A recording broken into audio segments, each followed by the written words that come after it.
Punggungnya bolong, berisi belatung hidup. Dia datang tiap malam, menangis, sambil bisikan satu nama, "Anakku, kembalikan kuburanku, atau semua orang akan mati." Namaku Dika, dan malam itu adalah awal dari semuanya. Aku pulang terlambat dari kampus, tugas akhir benar-benar menyita waktu dan tenaga.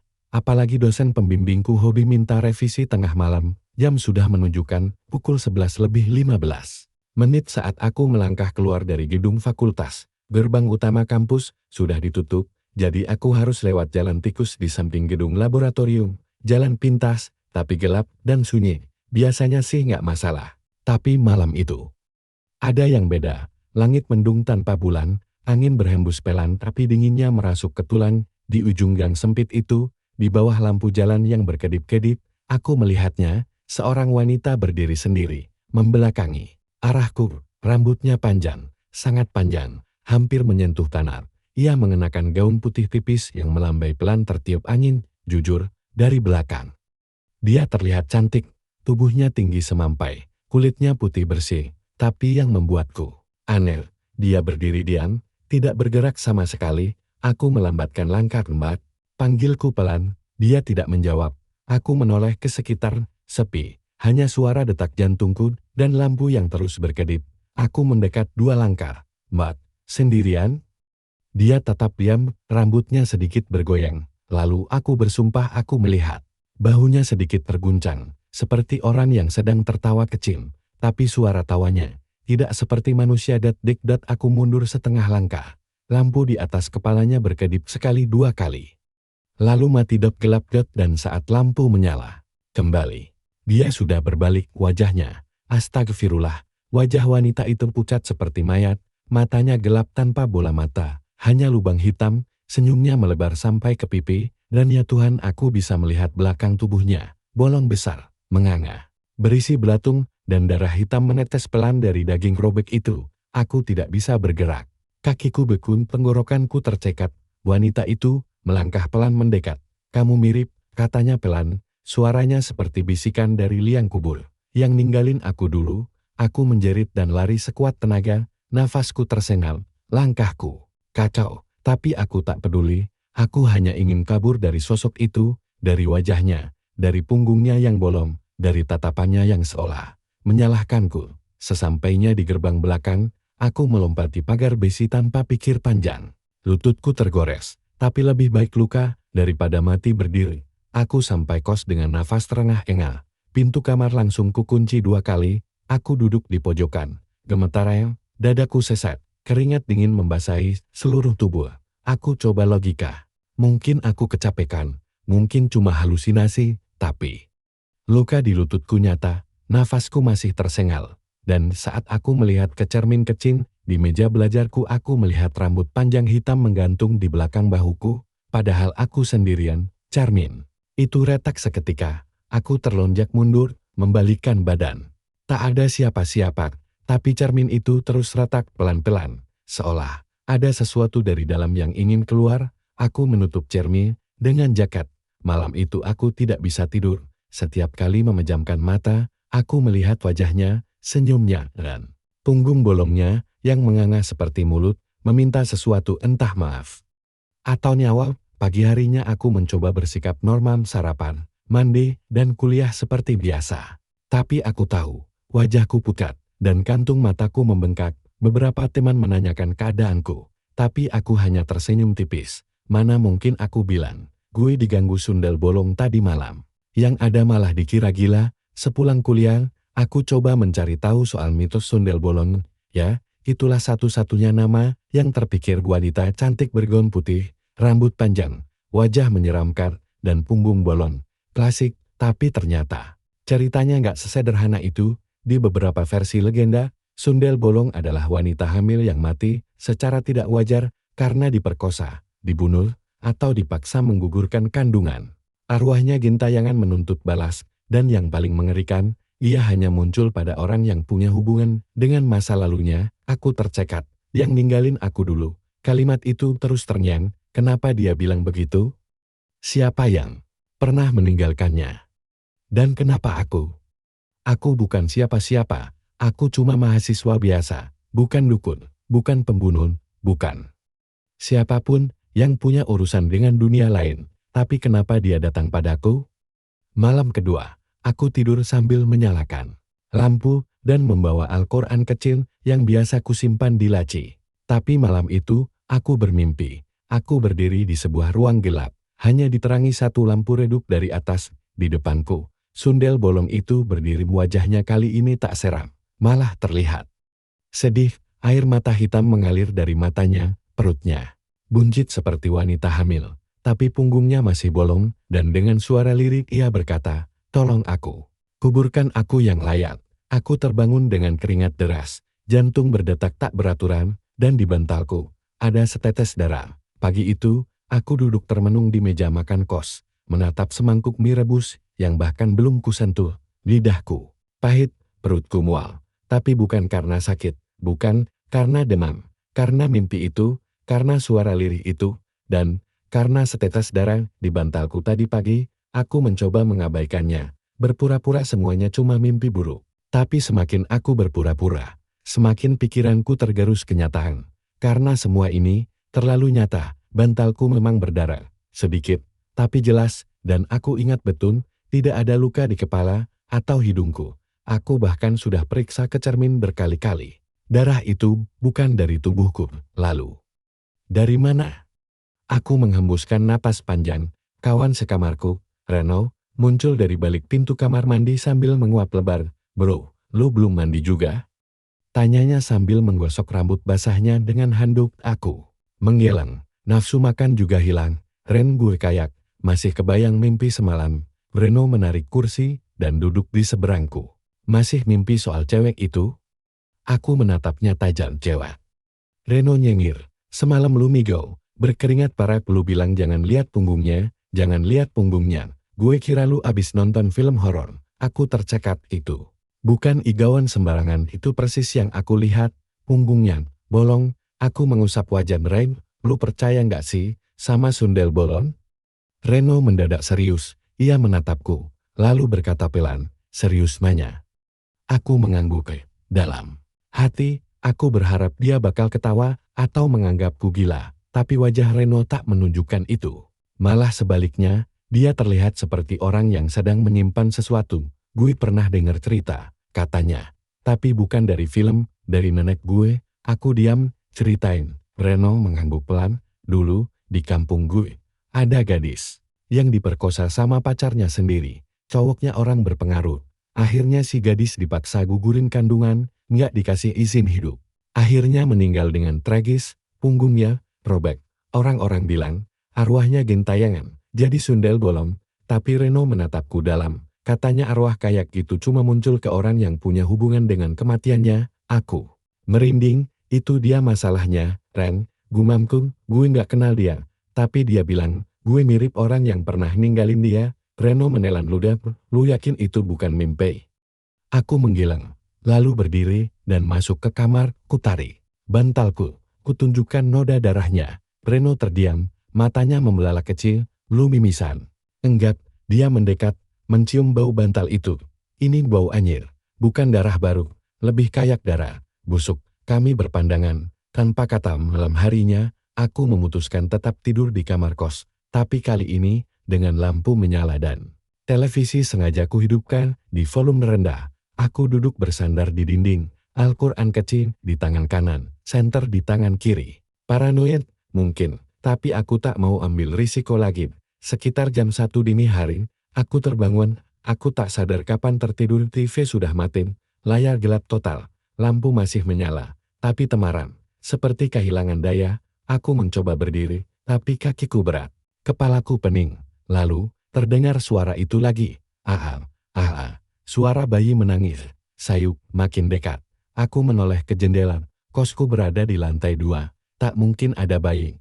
Tapi suara itu makin jelas. Tangisan bayi, bercampur dengan suara napas berat, seperti dari orang dewasa yang sedang menahan tangis. Detik-detik. Suara langkah di lorong depan kamar, pelan. Lalu berhenti tepat di depan pintu kamar. Aku membeku. Ketukan pertama terdengar, 1, 2, 3 kali tok, tok, tok. Aku tidak berani menjawab. Lalu suara pelan itu kembali terdengar. "Kamu mirip dia." Suara perempuan, Suara yang kudengar waktu itu, aku menggenggam Al-Quran di tangan. Gemetar, kupaksa mulutku berucap, kalau kau bukan dari golongan jin atau setan, tunjukkan wajahmu dengan izin Allah. Kalau kau hanya ingin kubur yang layak, katakan di mana. Diam, tak ada jawaban. Lalu, terdengar suara seretan kuku dari balik pintu, panjang, lambat, seperti menggoreskan kuku di kail. Aku menahan napas. Tiba-tiba, lampu mati, aku menjerit, Reno. Dia berlari dari kamar sebelah, langsung membuka pintuku. Lampu kembali menyala, pintu tak terkunci. Reno melihatku terduduk di pojokan, wajah pucat, peluh membanjir. Lu kenapa? Aku hanya menunjuk ke pintu. Reno membukanya perlahan, lorong kosong. Tak ada siapa-siapa, tapi ada goresan panjang di kayu pintu dan bercak merah seperti darah. Atau entah apa, Reno mendekat. Kita harus cari tahu, bro, ini udah bukan halusinasi, ini nyata. Aku mengangguk pelan, dan untuk pertama kalinya dalam hidupku, aku merasa bahwa ini bukan cuma tentang hantu, ini tentang pesan, tentang dendam, tentang kebenaran yang dikubur seseorang. Aku hanya belum tahu siapa, tapi satu yang pasti, sundel bolong itu belum selesai denganku. Sudah 3 hari sejak malam itu, tapi rasa takut itu masih tinggal. Seperti noda yang tak bisa hilang meski terus kubasuh dengan doa, logika, dan tawa palsu di depan teman-teman. Aku masih ingat jelas suara bayi itu, ketukan di pintu, goresan, panjang seperti dicakar kuku, dan bisikan itu, kamu mirip dia. Siapa dia? Siapa yang aku mirip? Reno mengusulkan untuk mencari tahu lewat arsip kampus. Menurutnya, jika ini memang ada hubungannya dengan masa lalu, mungkin pernah terjadi sesuatu di kampus, kejadian kelam yang disembunyikan. Awalnya aku ragu, tapi malam-malam yang terus dihantui membuatku tak punya pilihan. Aku butuh jawaban. Hari itu hujan turun gerimis, langit mendung, dan udara terasa lebih dingin dari biasanya. Kami datang ke kampus lebih awal dari jam kuliah. Tujuan kami, gedung lama di belakang perpustakaan yang katanya dulunya adalah ruang administrasi dan arsip sebelum dipindahkan ke gedung baru. Sekarang, tempat itu seperti bangunan tak terpakai. Jendela pecah, cat mengelupas, bahkan pintunya sebagian sudah lapuk dan berjamur. Yakin mau masuk? Tanya Reno, menatapku sambil memegangi jaketnya. Aku mengangguk. Kalau kita mau tahu siapa dia, kita harus mulai dari sini, dengan senter. Dan hati deg-degan, kami mendorong pintu kayu itu. Bunyi berderit langsung menyambut, seperti protes dari kayu tua yang tak ingin diganggu. Dalamnya gelap. Bau lembab langsung menusuk hidung. Langkah kami menyusuri lorong panjang dengan lantai kayu yang berderit di tiap injakan. Di ujung lorong, kami menemukan ruangan besar penuh rak berdebu. Kertas-kertas usang berserakan, beberapa berisi data mahasiswa puluhan tahun lalu. Aku menyisir dokumen satu persatu. Ada nama-nama asing, tapi entah kenapa, mataku tertumbuk pada satu map coklat yang tertutup rapat. Di depannya tertulis dengan spidol pudar, data mahasiswa tahun 1993 tahun 1994. Tanganku bergetar saat membukanya. Halaman pertama adalah daftar nama mahasiswi jurusan kesehatan. Aku menggeser pelan jari telunjukku hingga berhenti pada satu nama, Rahayu, R, semester 6. Mahasiswi aktif catatan khusus Ren. Lihat ini, Reno membungkut, membaca pelan Rahayu. Aku membalik halaman berikutnya. Ada foto kecil berwarna wajah seorang perempuan muda dengan senyum manis, rambut dikuncir. Tapi yang membuat jantungku berhenti sejenak, wajahnya sangat mirip dengan wanita yang kulihat malam itu. Aku mematung, Reno juga ini dia. Reno mengambil lembaran itu, di bawahnya ada catatan tangan, skorsing sementara, kasus internal. Tidak diperbolehkan masuk kampus, sampai batas waktu tak ditentukan, tak ada penjelasan lebih lanjut. Kasus internal apaan? Gumam Reno, aku mencium ada sesuatu yang disembunyikan. Kenapa tidak dijelaskan? Kenapa foto dan namanya masih ada, tapi statusnya ditandai tidak aktif? Dan yang paling penting, kenapa dia menghantuiku? Tiba-tiba, kami mendengar suara dari luar ruangan. Tangisan bayi lagi. Tapi kali ini, suara itu berasal dari lorong fakultas. Di luar gedung, kami saling pandang, tanpa bicara. Kami segera keluar. Langit mendung gelap, seolah belum siang. Suara tangisan itu makin jelas, seperti menggema dari lantai 2 gedung utama. Kami berlari menyusuri koridor, dan suara itu berhenti tepat di depan ruang kuliah kosong yang sudah lama tidak dipakai. Pintu tertutup, namun ada sedikit celah. Aku menelan ludah. Kita buka.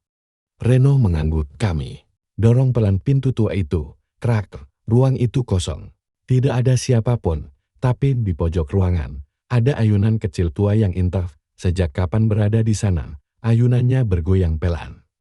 Padahal tak ada angin, dan di lantainya ada jejak kaki kecil basah, seolah milik bayi yang berjalan.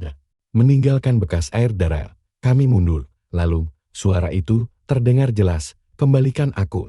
Suara perempuan dari atas plafon. Kami meendong AK.STEGHF viruelah. Dari celah langit-langit tua itu, menjulur rambut panjang hitam, turun perlahan, seolah hendak menyentuh kami. Aku langsung menarik Reno, kabur. Kami lari tanpa menoleh ke belakang. Nafas terengah, dada nyaris pecah. Kami berhenti di taman belakang kampus, napas tak karuan. Reno menatapku. Gue nggak tahu apa yang dia mau, tapi yang jelas, dia nggak cuma hantu biasa, dia pengen sesuatu. Dan lu terlibat. Aku mengangguk pelan. Aku tahu, aku cuma belum tahu sejauh apa. Malamnya aku kembali bermimpi. Tapi kali ini, lebih jelas. Aku berada di sebuah ruang putih. Rahayu ya. Aku yakin sekarang dia Rahayu berdiri di depanku. Perutnya buncit, wajahnya pucat. Tapi matanya basah. Ia menangis. Aku tidak ingin menakutimu. Aku gemetar. Aku hanya ingin dikenang. Aku hanya ingin dikubur. Aku ingin bertanya. Tapi suaraku tercekat. Kemudian ia memegang tanganku. Dingin, tapi lembut. Kau harus tahu siapa aku sebenarnya, sebelum semuanya terlambat. Aku terbangun dengan air mata di pipi, dan di meja belajarku, ada leontin kecil berbentuk hati usang, tapi nyata, bukan mimpi, bukan delusi, ini nyata. Leontin itu masih tergeletak di meja belajarku. Aku sudah memegangnya, merasakannya, menatap ukiran kecil di permukaannya. Huruf N, bentuknya seperti hati, sudah berkarat, tapi masih utuh.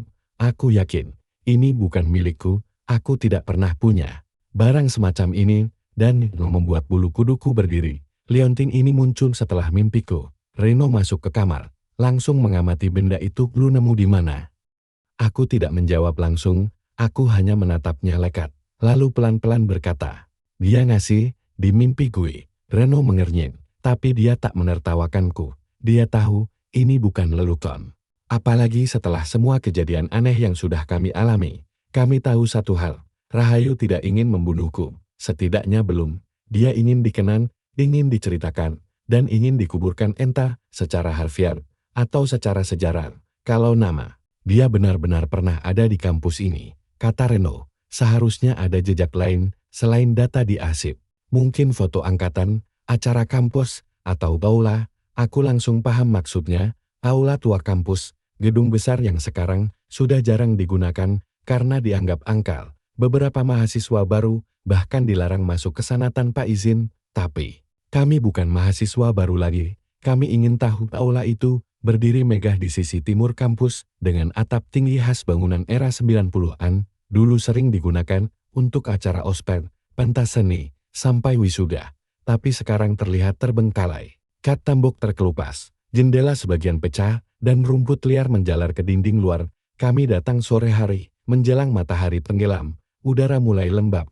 Langit jingga memantul di kaca aula yang retak, menciptakan suasana yang tidak nyaman. Aku menarik napas panjang, lalu mendorong daun pintu kayu besar yang berderit saat terbuka. Bau kayu tua dan debu langsung menyambut. Suasana dalamnya gelap, tapi dari balik jendela, cahaya senja masuk samar-samar, cukup untuk melihat deretan kursi panjang berdebu, panggung di ujung ruangan, dan papan mading besar di salah satu sisi aula. Ke sana, bisik Reno. Kami berjalan perlahan menuju papan itu, isinya penuh kliping koran lama, pengumuman usang, dan foto-foto lawas. Reno menarik satu lembar besar yang nyaris terlepas. Foto hitam putih, ukuran besar, sebuah acara kampus, banyak orang berdiri rapi, mahasiswa, dosen, dan panitia. Di pojok kiri bawah, berdiri seorang gadis bergaun putih, dengan senyum manis. Rahayu. Jantungku berdetak cepat. Reno membaca tulisan kecil di bawah foto. Malam keakraban mahasiswa kesehatan,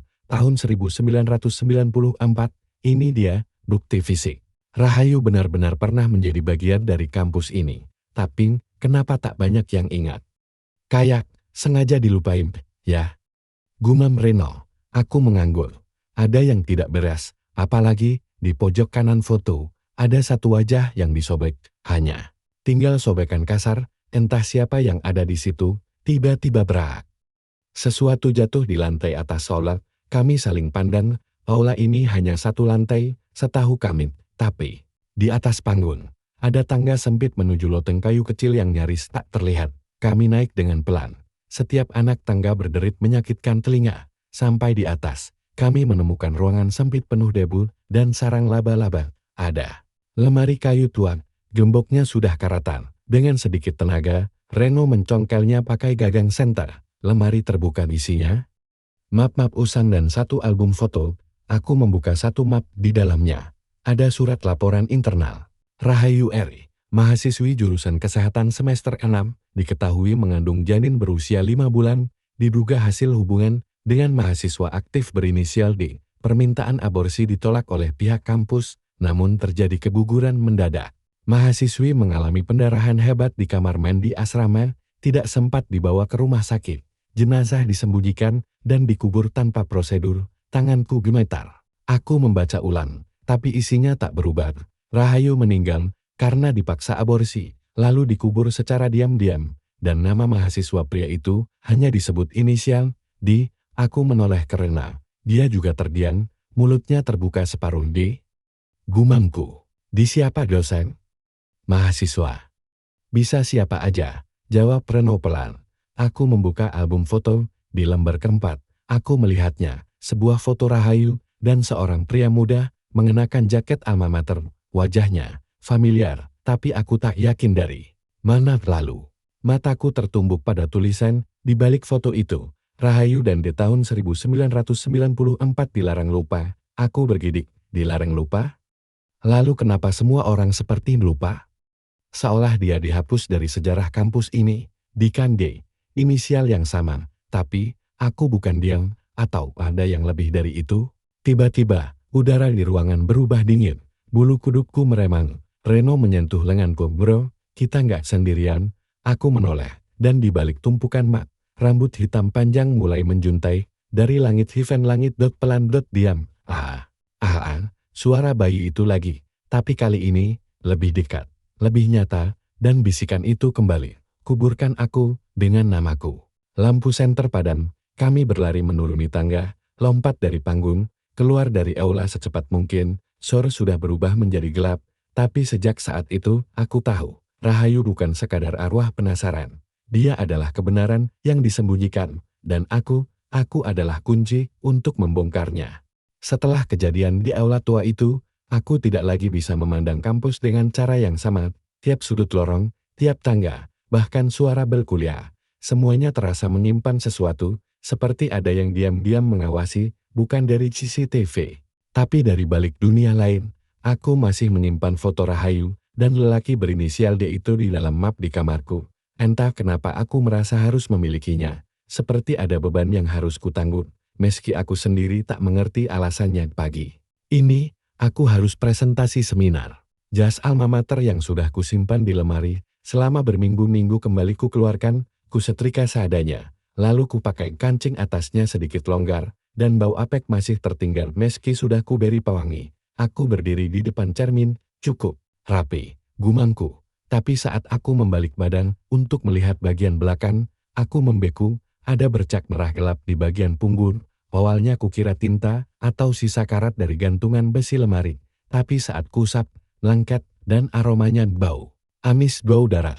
Tanganku gemetar, kuplototi bercak itu, bulat, memanjang, seperti tumpahan dari atas. Lalu aku melihat ke langit-langit kamar, tak ada apa-apa. Aku cuci tanganku berkali-kali, tapi bau amis itu tak hilang, bahkan semakin terasa menusuk, seolah darah itu bukan hanya di jas, tapi menyerap ke kulit. Aku tetap berangkat ke kampus. Kupakai jaket untuk menutup jas alma mater, tak ingin siapapun bertanya, tapi selama perjalanan, perasaanku tak tenang, seperti ada yang mengikutiku, bukan secara fisik, tapi lebih seperti orang, bayangan, tatapan. Sampai di kampus, aku langsung menuju ruang seminar. Ruangan sudah ramai, aku duduk di pojok, mencoba menenangkan diri, meski perasaanku tak kunjung pulih. Reno menghampiri, duduk di sebelahku. Lo kelihatan pucat banget, bro. Aku mengangguk pelan, jas alma mater gue berdarah. Ren, dia menatapku cepat, serius. Aku membuka jaket perlahan, lalu menunjukkan bagian belakang jas yang kusembunyikan. Reno menatap lekat, lalu mendekat, dan mencium baunya. Raut wajahnya berubah. Darah, gue nggak tahu dari mana. Tapi gue rasa, dia ngasih pesan. Reno mengangguk. Gue rasa lu udah terlalu dekat sama ceritanya. Dia makin kuat, dan lu bukan orang sembarangan di masa lalunya. Aku hanya menunduk, aku tahu. Aku tahu tapi belum siap menerimanya. Setelah seminar selesai, aku memutuskan kembali ke aula tuan, sendirian. Reno melarang, tapi aku merasa harus melakukannya, harus kembali. Mungkin, aku bisa bicara langsung dengannya. Mungkin, aku bisa tanya. Kenapa aku? Kenapa semua ini? Langit mulai mendung, angin sore berhembus pelan, daun-daun kering berguguran di jalan setapak menuju aula. Sesampainya di depan pintu, aku menghela napas panjang, kututup mataku sejenak, lalu masuk. Gelap, sunyi, tapi tak seseram dulu. Kali ini, aku merasa ditunggu. Aku berdiri di tengah aula. Rahayu, kalau kamu di sini, aku datang, bukan buat kabur. Aku ingin tahu semuanya. Tolong tunjukkan siapa aku dalam hidupmu, Henning. Lalu, lampu tua di langit-langit berkedip angin berembus pelan, menggoyang tirai panggung. Suara tangisan bayi mulai terdengar dari pojok aula, tapi kali ini, aku tidak lari. Tangisan itu berubah menjadi isakan. Lalu, di panggung, muncul sosok perempuan berjubah putih, rambut panjang menutupi wajahnya, perutnya buncit dan punggungnya menganga. Bolong besar penuh belatung dan darah hitam, tapi dia tidak bergerak mengancam. Ia berdiri, menangis. Aku mendekat perlahan. Rahayu, ia mengangkat wajahnya. Matanya hitam legam, tapi dari sana, mengalir air mata. Kau anakku, dunia seperti runtuh. Aku terdiam, tubuhku lemas, jantungku berhenti sesaat.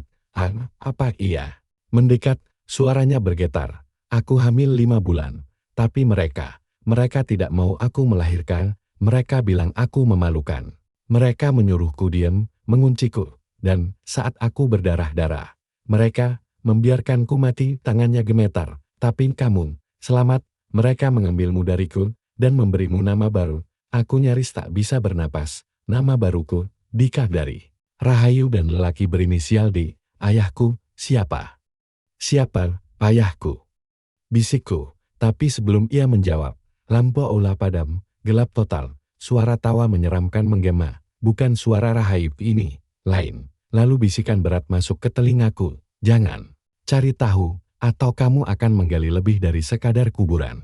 Aku jatuh terduduk, dan saat lampu kembali menyala, Rahayu menghilang. Hanya tersisa leontin kecil, dan sebuah surat yang belum pernah kulihat sebelumnya. Lembarannya usang, tapi di sana tertulis, kalau kau membaca ini, berarti kebenaran akan segera terbuka. Namaku Rahayu, aku mahasiswi yang disingkirkan, tapi aku seorang ibu, dan anakku, mungkin suatu hari akan mencariku. Jika kau anakku, kubur aku yang layak. Jangan biarkan aku jadi kutukan. Tanganku gemetar. Aku menangis. Sekarang, semuanya tak bisa lagi kupungkiri. Aku anak dari wanita yang dibuang, yang mati tanpa nisan, yang disingkirkan oleh nama besar, dan kini, aku hidup dengan nama pemberian orang-orang yang membunuh ibuku dan aku bersumpah, aku akan kubur dia dengan nama yang seharusnya. Aku tidak langsung pulang malam itu. Tubuhku lemas, nafasku sesak, dan pikiranku berputar hebat. Aku anak dari mayat tanpa nisan. Aku anak dari wanita yang dihancurkan harga dirinya, lalu dihapus dari sejarah kampus. Dari dunia, tanganku masih memegang surat itu erat. Surat peninggalan terakhir dari Rahayu, ibuku. Aku tidak tahu harus menangis, marah, atau menjerit. Tapi satu hal yang pasti, aku harus mencari kuburannya. Aku harus mengembalikan harga dirinya, memberinya tempat yang layak untuk beristirahat. Namun malam itu, sesuatu yang jauh lebih buruk terjadi. Jam menunjukkan pukul 11 malam saat aku sampai di kos. Reno tidak ada di kamar. Kupikir mungkin dia sedang beli makan, atau nongkrong sebentar. Tapi jam 12 lewat, dia masih belum kembali. Aku mencoba menghubungi ponselnya. Nada sambung masuk, tapi tak diangkat. 3 kali, 4 kali, masih sama. Akhirnya aku mengirim pesan, Red, lu di mana?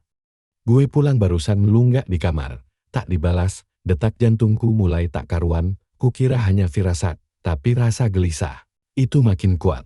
Seperti ada sesuatu yang ditarik keluar dari hidupku. Paginya, Reno tetap belum pulang. Tempat tidurnya masih rapi, laptopnya masih menyala dalam posisi slide, jaketnya tergantung, tapi ponselnya tidak ditemukan. Aku panik, kukabari beberapa teman, tidak ada yang tahu. Grup kelas juga tidak ada kabar darinya. Sampai akhirnya, aku mendapat pesan tak dikenal, nomornya tak bernama. Tapi isi pesannya cuma satu baris, kalau kamu terus buka-buka masa lalu, orang-orang di sekitarmu akan ikut mati. Tanganku langsung dingin, aku mencoba membalas, tapi nomornya sudah tidak aktif, hilang seperti hantu. Aku terduduk di kasur. Napasku pendek-pendek. Mereka, siapapun itu, tahu aku menggali sesuatu, dan sekarang, mereka menyentuh orang terdekatku. Aku mencoba mencari tahu jejak terakhir Reno lewat CCTV kampus. Aku menyuap petugas keamanan, dengan alasan ada barang hilang. Dari rekaman malam sebelumnya, kulihat Reno berjalan ke arah gedung tua Fakultas Kesehatan, seorang diri, tanpa helm, tanpa jaket, seolah dia terpanggil. Lalu, pukul 21.46, ia masuk ke dalam gedung lama yang sudah lama tak digunakan, dan tidak pernah keluar. Rekaman berhenti di situ. Sudut kamera berikutnya tidak menyorot pintu belakang gedung. Aku langsung ke sana. Gedung Fakultas Kesehatan itu sudah lama ditutup. Beberapa dindingnya retak, plafon di lantai 2 sudah roboh sebagian, tapi aku tak peduli. Langkahku cepat, napasku berat. Aku melewati lorong gelap, menyusuri ruang demi ruang, bau jamur, kayu lapuk, dan sesuatu yang aneh, bau amis darah. Di ruang paling ujung, aku melihat jejak kaki berdebu mengarah ke dalam kamar mandi tua, jejaknya satu arah, masuk, tidak keluar. Aku menelan ludah, lalu membuka pintunya. Gelap, tapi dari dalam terdengar bunyi tetesan air, tik tik tik. Aku menyalakan senter HP, sorot cahayanya menari-nari di dinding tua yang penuh lumut. Lalu aku melihatnya, jas alma mater Reno, tergantung di paku tua, terlihat basah, bagian belakangnya penuh bercak darah, dan di bawahnya ada setumpuk rambut panjang yang seperti dikumpulkan dalam satu gumpalan. Aku mundur, lalu dari dalam kamar mandi, sesuatu bergerak, sesuatu merangkak. Perlahan, suaranya seperti daging diseret lantai. Aku tak menunggu lagi, aku lari sekuat tenaga, keluar dari gedung itu, tanpa menoleh.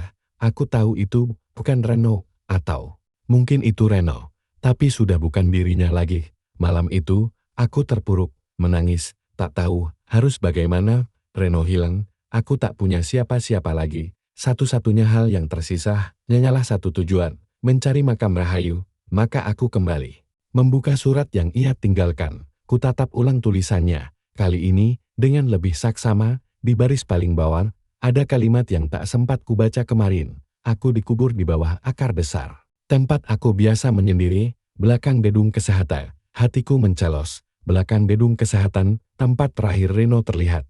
Malam itu juga, aku membawa cangkul kecil dan senter. Tanpa bilang siapa-siapa, aku menyelinap ke belakang gedung fakultas. Dan aku menemukannya, sebuah pohon besar tua, batangnya miring ke kiri, akarnya menjalar ke tanah yang membentuk tonjolan aneh. Seolah tanah itu tidak alami, seolah ada sesuatu yang dikubur di bawahnya. Aku mulai menggali, tanahnya keras, tapi sedikit demi sedikit, mulai terasa lebih longgar, lebih lembut. Aku menggali lebih dalam, dan brak. Cangkulku membentur sesuatu, sebuah papan kayu, sudah lapuk, tapi di atasnya ada liontin lain, sama persis dengan yang Rahayu berikan di mimpi. Aku menggali lebih lebar, dan akhirnya kulihat tulang belulang, gaun putih kompang camping rambut panjang, tengkorak wanita. Aku menangis. Ini dia, ini ibuku. Aku peluk papan kayu itu, kutarik pelan liontin yang tergantung. Kutatap langit malam, dan aku berbisik, Bu, aku sudah temukan ibu. Aku akan kubur ibu yang layak. Aku janji. Dan malam itu, langit yang mendung tadi tiba-tiba cerah, angin berhenti, udara terasa hangat, seolah ia telah tenang. Tapi, belum lama aku berdiri, tiba-tiba ponselku bergetar, sebuah pesan masuk, nomor tak dikenal, Reno di tanganku. Kalau kamu bicara pada siapapun, dia takkan pernah kembali. Malam itu aku tidak tidur, tubuhku memang lelah, tapi pikiranku terlalu kacau untuk diistirahatkan. Reno hilang. Mayat ibuku, Rahayu, sudah kutemukan. Tapi belum sempat aku menguburnya secara layak. Sebuah pesan muncul di HP-ku, Reno di tanganku. Kalau kamu bicara pada siapapun, dia takkan pernah kembali. Jantungku berdegup kencang. Siapa yang mengirim pesan itu? Apakah ini ulah orang yang dulu membunuh Rahayu? Apakah orang itu masih hidup? Dan kenapa mereka sekarang mengincar aku? Aku menggigit bibir, menahan amarah, tapi juga ketakutan. Jika Reno benar-benar diculik, maka ini bukan cuma urusan arwah penasaran lagi. Ini konspirasi, ini pembunuhan yang ditutupi, dan sekarang warisannya sedang mengejarku. Keesokan paginya, aku memberanikan diri kembali ke lokasi makam rahasia Rahayu. Pohon besar itu masih berdiri bisu, tanah yang kupenuhi kembali semalam terlihat sedikit bergeser, tapi tak ada tanda-tanda bekas orang lain. Aku membawa bunga dan papan kayu kecil bertuliskan namanya, Rahayu, seorang ibu, seorang korban. Kutaruh di atas gundukan tanah. Maaf Bu, belum bisa banyak, tapi ibu nggak sendirian lagi. Saat aku hendak meninggalkan tempat itu, tercium aroma menyengat yang membuatku hampir muntah. Amis, busuk, seperti bangkai. Lalu dari sudut mataku, kulihat sesuatu bergerak cepat di balik pohon sebelah. Aku refleks menoleh. Tak ada siapa-siapa, hanya daun-daun basah. Tapi saat aku hendak melangkah lagi, kau anaknya, ya. Suara itu membuat seluruh tubuhku merinding. Aku menoleh cepat. Di balik batang pohon, berdiri seorang lelaki tua berpakaian jas alma mater putih yang sudah pudar warnanya. Lencana kampusnya usang, hampir kopot. Tapi sorot matanya tajam menyimpan sesuatu yang gelap. Siapa lu? Tanyaku kaku. Ia tak menjawab. Hanya berjalan perlahan mendekat. Terlalu jauh kau menggali masa lalu. Gumamnya. Tahu apa? Kau tentang dosa-dosa di tempat ini? Aku mundur setapak. Gue cuma mau tahu kenapa ibu gue dibunuh. Dia menyeringai. Karena dia wanita kotor. Dan karena dia mengandung darah yang seharusnya tidak pernah lahir. Aku mengepalkan tangan. Dia korban. Dia diperkosa dan dibungkam. Dia aib, sahut pria itu dingin. Kami bersihkan, dan anaknya ternyata tetap tumbuh besar. Hasil kegagalan kami, jadi lu bagian dari mereka. Bisikku, yang ngebunuh dia? Ia diam lalu. Dari balik jas putihnya, tangan kirinya terlihat hitam dan membusuk, seperti tubuh mayat. Matanya perlahan berubah, satu putih bersin, satu hitam legam. Aku mundur cepat. Kau pikir dia arwah? Dia lebih dari itu, katanya seraya mendekat. Dia sudah menjadi penjaga dendam. Dan kau darahnya. Artinya, kau juga harus ikut ke dalam kutukannya. Aku lari. Pria itu mengejar. Tapi bukan berlari seperti manusia, ia melayang cepat. Dengan tubuh setengah manusia, setengah makhluk membusuk. Dari jas putihnya menjulur. Tangan-tangan panjang seperti akar. Aku hampir jatuh. Tapi berhasil melompati semak dan kabur ke arah jalan kampus sosial. Aku harus cari bantuan, tapi aku tak bisa bicara pada siapapun. Reno, bagaimana aku bisa menyelamatkan dia? Saat malam datang, aku mendapati Leontin Rahayu yang sempat hilang tiba-tiba tergantung di gagang pintu kosku. Ada setetes darah segar di rantainya, dan secari kertas kecil. Jika kau ingin dia kembali, datang ke ruang mayat Laman, tengah malam, sendirian. Ruang mayat, bagian belakang dari laboratorium anatomi lama, sudah ditutup sejak ada kasus mahasiswa hilang. Belasan tahun lalu, aku menggigil. Tapi aku harus datang. Jam 0:12 menit, aku tiba di ruang mayat itu. Bangunannya setengah hancur, dan bagian depannya dipasangi tanda larangan masuk. Tapi aku tetap menerobos pagar. Udara dingin seperti menusuk tulang. Di dalam, gelap, senter HP jadi satu-satunya penerang. Langkahku pelan, menyusuri koridor. Lalu kulihatnya sebuah meja logam panjang, dan di atasnya, Reno, terikat, mata tertutup, mulut dibungkam. Reno. Teriakku, aku berlari. Tapi sebelum aku sampai, sosok pria berjas putih itu muncul dari balik kegelapan. Pilihannya mudah, katanya. Kuburkan ibumu di tempat semula, lupakan semuanya, dan kawanmu hidup. Aku menatap Reno, matanya setengah terbuka sekarang, berkaca-kaca. Ia menggeleng pelan, seolah tahu, aku tak boleh menyerah. Aku berbalik pada sosok itu. Gue nggak akan diam. Gue nggak akan jadi pengecut kayak lu semua yang nutup-nutupin aib dengan pembunuhan. Sosok itu berteriak. Tiba-tiba, seluruh ruangan mengguncang. Lampu berkedip cepat, dan dari setiap laci mayat, tangan-tangan kurus menjulur keluar. Tangisan bayi kembali terdengar, dan dari ujung ruangan, Rahayu muncul. Tapi kali ini, punggungnya itu. Gaunnya putih bersimu, Wajahnya damai. "Terima kasih, Nak," bisiknya. Ia menatap pria berjas putih itu, lalu mengangkat tangannya. "Cukup."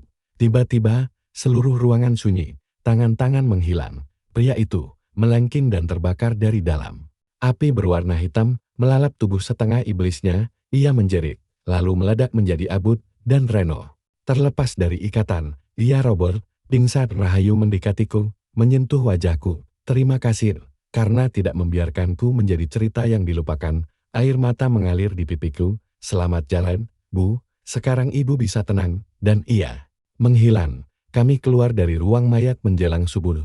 Reno masih lemas, tapi selamat.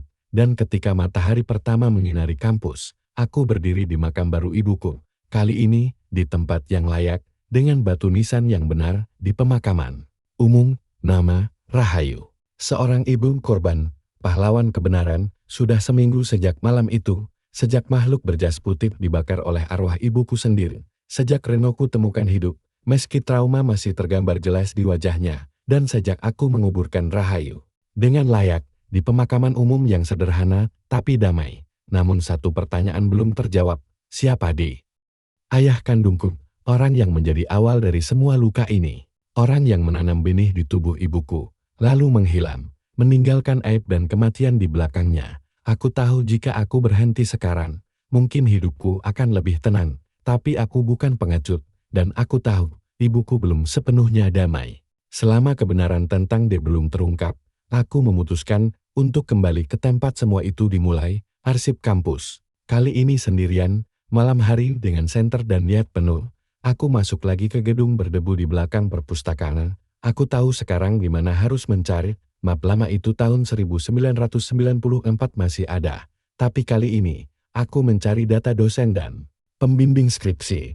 Aku menemukan nama Dr. Andus Darmawan, status dosen pembimbing jurusan kesehatan. Catatan, cuti mendadak tahun 1994, kembali mengajar tahun 1996, Darmawan, inisial D. Hanya satu dari sedikit dosen yang mengambil cuti tepat setelah kasus Rahayu. Dan saat kulihat fotonya aku terdiam. Aku pernah lihat wajah ini. Dia adalah ketua yayasan kampus. Saat ini, keesokan harinya, aku menyusup ke gedung rektorat. Bersama Reno, kami masuk diam-diam ke ruang arsip digital dosen. Dan ketika data profil Darmawan muncul di layar, Dires Darmawan Kusuma, lahir tahun 1965, pernah menjadi dosen jurusan kesehatan, dikenal dekat dengan mahasiswa, tidak menikah, tak memiliki anak. Aku menarik napas dalam. Kalau dia tidak punya anak, kenapa mukanya mirip banget sama lu? Gumam Reno pelan. Aku menoleh.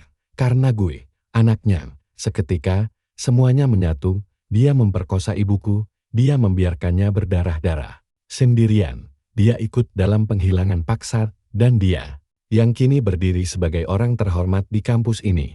Kami berdua menyusun rencana. Kami tidak bisa membongkar ini lewat polisi. Bukti fisik sudah terlalu lama. Kasus ini akan dengan mudah ditutup. Tapi kami punya satu senjata, surat asli dari Rahayu, foto-foto arsip lama, rekaman dari malam di ruang mayat yang diam-diam kurekam, dan kami akan mengungkap semuanya di depan mahasiswa dan dosen kampus pagi hari. Saat aula kampus digunakan untuk seminar bulanan, aku menyelinap ke ruang kontrol proyektor. Kukoneksikan laptop ke layar besar. Reno berdiri di dekat pintu, siap mengunci saat-saatnya tiba, dan ketika Darmawan naik ke podium sebagai pembicara, layar di belakangnya tiba-tiba menyala, video mulai diputar. Ini adalah kisah Rahayu. Wajah ibuku muncul di layar, suaraku rekaman narasi yang kususun semalam mengalir di seluruh aula. Semua terdiam, foto mayat, data mahasiswa, surat asli, rekaman malam di ruang mayat, suara makhluk berjas putih, dan terakhir, arsip wajah Darmawan. Seluruh aula bergemuruh. Para dosen terdiam. Mahasiswa mulai bertanya-tanya. Ada yang menangis, ada yang merekam pakai ponsel. Darmawan berdiri kaku, wajahnya pucat, matanya tak berkedip. Hingga akhirnya, ia ter-SUNG-QR dan pingsan semi-NGG. Kemudian, Darmawan mengundurkan diri dari yayasan. Media mulai mencium kabar. Kampus berusaha menutupi, tapi cerita sudah menyebar luas. Rahayu akhirnya disebut dalam sejarah kampus. Makamnya mulai sering didatangi. Mahasiswa menaruh bunga, bahkan ada yang menulis puisi untuknya di dinding kampus belakang. Dan aku kini mulai tenang. Malam itu, aku bermimpi, ibuku datang. Tapi kali ini tidak menangis, ia tersenyum. Punggungnya tak lagi bolong, baunnya bersih, tangannya hangat saat menyentuh kepalaku. Tahu anak yang kuat, nak, bisiknya. Terima kasih, karena membuat ibu hidup kembali. Di ingatan orang, aku menangis, ingin memeluknya. Tapi ia memudar perlahan, sebelum menghilang. Ia berkata pelan, hidupmu tak lagi dibayangin, sekarang, jalani dengan cahaya, pagi harinya. Matahari menyinari kampus, seperti biasa. Tapi bagiku, semuanya telah berbeda. Aku bukan lagi anak dari Aib, aku adalah anak dari seorang ibu yang berani, dan kisahnya tak akan pernah dilupakan lagi. Gimana menurut kalian cerita barusan? Apa kalian percaya kejadian kayak gitu bisa beneran terjadi? Atau jangan-jangan kalian pernah ngalamin hal yang mirip? Coba tulis di kolom komentar ya. Aku penasaran banget sama pendapat kalian. Dan jangan lupa, klik tombol subscribe biar kalian gak ketinggalan cerita-cerita seram dan penuh drama lainnya. Karena setiap malam, akan ada cerita yang bikin bulu kudukmu berdiri. Sampai jumpa di video selanjutnya. Stay safe, stay waras. Dan jangan lupa, selalu waspada.